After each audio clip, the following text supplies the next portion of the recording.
This is question E.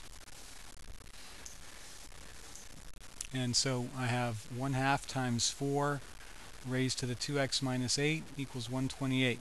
Let's just look at something off to the side for a second, why I can't multiply the 1/2. Let's say I had 2 times 4 to the x. Okay, so you might be tempted to say that that means 8 to the x.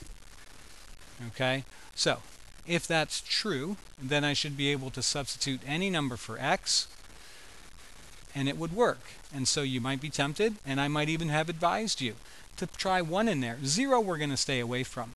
But you can see right away that 0 doesn't work. If I put 0 in, I get 2 times 1, which is 2, equals 1. Doesn't work. So immediately that doesn't work. If I try 1, I get 2 times 4 to the 1 equals 8 to the 1. That happens to be true. So it can be true. The problem is that's going to be the only case. Okay?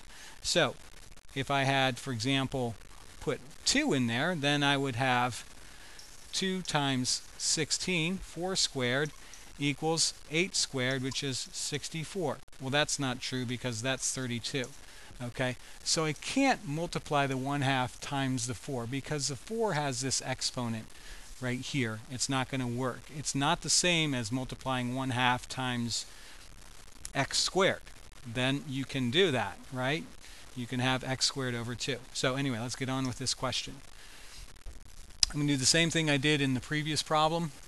I think it was C. I'm not 100% sure. Multiply both sides by 2. Okay, that's going to get rid of that 1/2.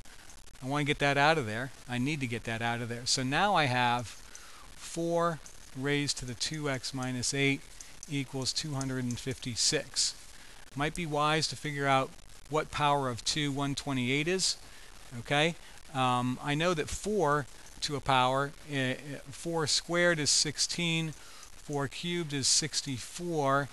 Okay, and so if I multiply 64, let's see, oh well, 4 to the 4th, that's 64 times 4, 240, oh, that's 256. So hey, you know what? I can use 4 as a base. I don't have to use the smallest base. So now I have 4 to the 2x minus 8 equals 4 to the 4th. You might have gone to 2, right? If you went all the way down to 2, you would have had 2 squared to the 2x minus 8, okay, equals, over here you would have had 2 to the 8th power. And so this would have been 4x minus 16 equals 8. That's what you would have done. It doesn't matter, okay? You can do it either way. Let's do this one that I have going already. So now I've got 2x minus 8 equals 4, right? I've thrown out my bases. Add 8 to both sides, and I get 2x equals 8 plus 4 is 12. And so then x equals 6. Let's take a look and see if we get the same thing over here. Add 16 to both sides, and I get 4x equals, what's 8 plus 16 is 24. Divide that by 4, and in short, I get 6. So it works the same either way, and that's reassuring when it comes to the check. So let's take a look at the check. So I said that x equals 6, so now I'm just going to check that. 1/2 times 4, 2 times 6 minus 8, does that equal 128? So I'm not going to worry about the right, I'm just going to simplify the left. 2 times 6 is 12, so I've got 1/2 times 4, 12 minus 8. Okay, so that's 1/2, 4, 12 minus 8 is 4. So we just figured out a second ago that 4 to the 4th was 256. And so now I have 1/2 times 256, and that is 128. So x equals 6 is correct. F,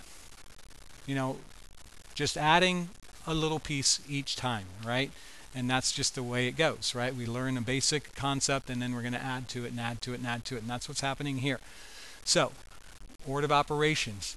I do the reverse of P, E, M, D, A, S. I do it in reverse order when I'm solving, right? So I'm going to undo addition and subtraction first by adding 25. And so let's see, that gets us 27 times 81, 1 minus 3x equals, let's see, it's going to be 5061. Is that right? 6561.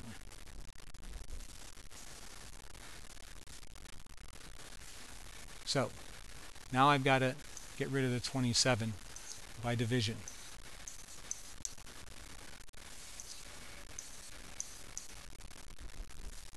Disappears. I've got 81, 1 minus 3x equals, when you do this division, I think you're going to come up with 243. Let's see where we go from here. So now, let's see. I can see it's going to be either 3s or 9s, right? 81 is 9 squared, or 3 to the 4th, right? If it's 9 squared and 3 squared is 9, then you square 3 squared, you get 3 to the 4th. Okay? 243, what's that? That's 81 times 3, if you don't recall. And 81 is 9 squared times 3, so that's 3 to the 4th times 3, that's 3 to the 5th. So I have 3 to the 5th on the right, and I have the 81 is 3 to the 4th, so I've got 3 to the 4th, 1 minus 3x. Okay? You might think that we should have used 9, but 243 is not a power of 9. I know that because 81 is a power of 9, and if I multiply 81 by 3, I get 243. If I multiply it by 9, I get 729. So, what I've got here is good. This is the best I can do. I'm going to go to 3 for my exponent. Okay, so now I've got, off to the side, 4 times 1 minus 3x, and so that's 4 minus 12x, right? And so now I'm just going to go straight to my exponents. I've got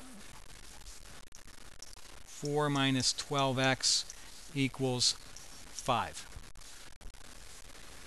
I'm trying to economize here a little bit with my steps. I don't want to get rid of all of them, but I can start to get rid of some of them. That step where I rewrite it and rewrite it and rewrite it. Okay, so am I good? Looks like I'm good. Okay, so now I'm going to finish solving. Got to subtract 4. Now I have negative 12x. Please don't forget that negative sign right there, because that's going to be a problem. Okay, so negative 12x on the left, and 5 minus 4 is 1. So I'm going to divide by negative 12, and I'm going to get x equals negative 1/12. So 1/12, you know, I don't want to raise a number to the 1/12th power. Okay, I got interrupted there, so I'm not 100% sure what the last thing I said was. So I'm just starting from, you know, the solution we had. I don't want to think about what, you know, any number to the negative 1/12th is. Certainly not without a calculator. I really have no idea. That's the 12th root of a number. So I'm not going to do that without a calculator. So let's just think about what this is going to look like on the calculator when I substitute it back in to this equation. So we're going to do it right above the top here. So if I go into my calculator, a scientific calculator on line 1 if you're at home, I'm going to put in 27 times 81, raise it to a power, so that's the exponent, and I've got to put in parentheses, and then I'm going to go 1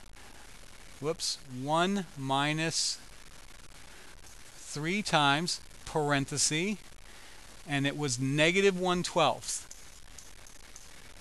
Okay, so this is a lot. You just got to be careful. So negative 1 divide 12, close the parenthesis for this, close the parenthesis for that, and then minus 25, and you should get that.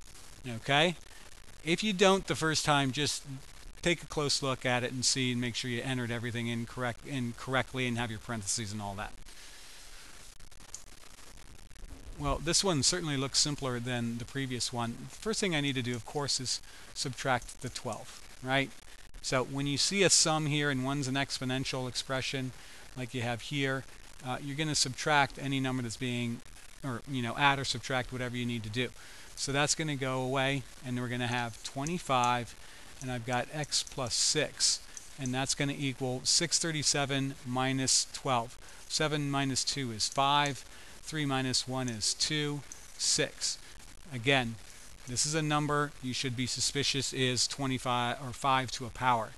So you could do either thing here. You might want to go and say, well, I'm going to make these both base 5, and then I would have 5 squared x plus 6. But I hope that you consider that 25 might, or excuse me, that 625 might be a power of 25, and in fact, it is. If you take 25 and square it, that equals 625. Okay, and so 25 is going to be my base. Again, it does not have to be the smallest number.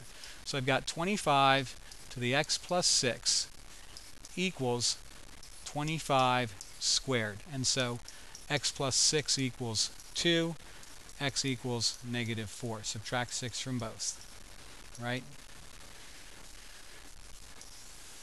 X equals negative 4. Negative 4 plus 6 is 2. 25 squared is 625. Add 12, I get 637. So that one was actually pretty quick. You could have done it all the other way, using 5 as a base, and I'm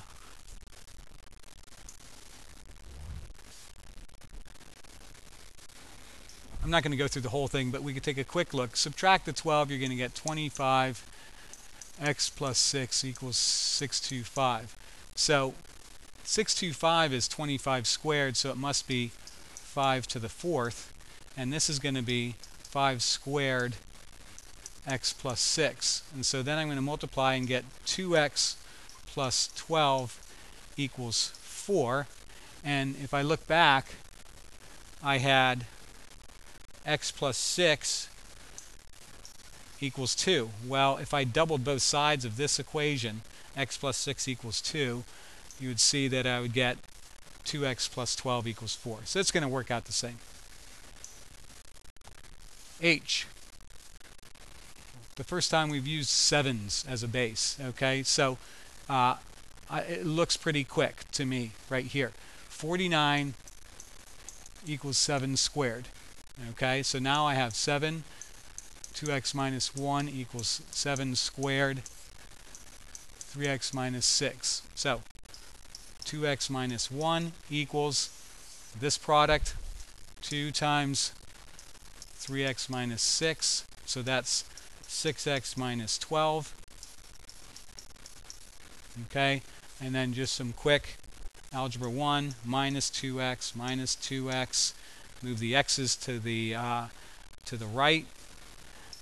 Add 12. Is that really going to be 11?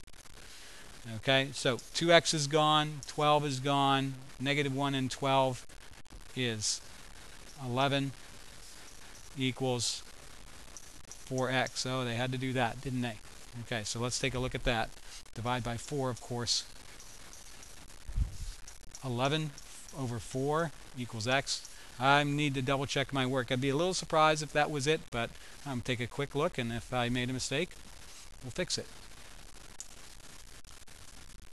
So it's an interesting situation. Mathematically, you maybe past what you're interested in doing, but all I did was substitute 11/4 in here, and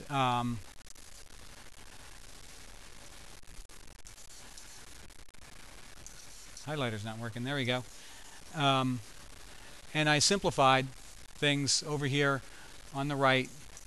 And so 2 times 11/4 is 11/2. Just you can see the numbers. I'm not going to take you through all of that, but what I got was 9/2 and 9/4.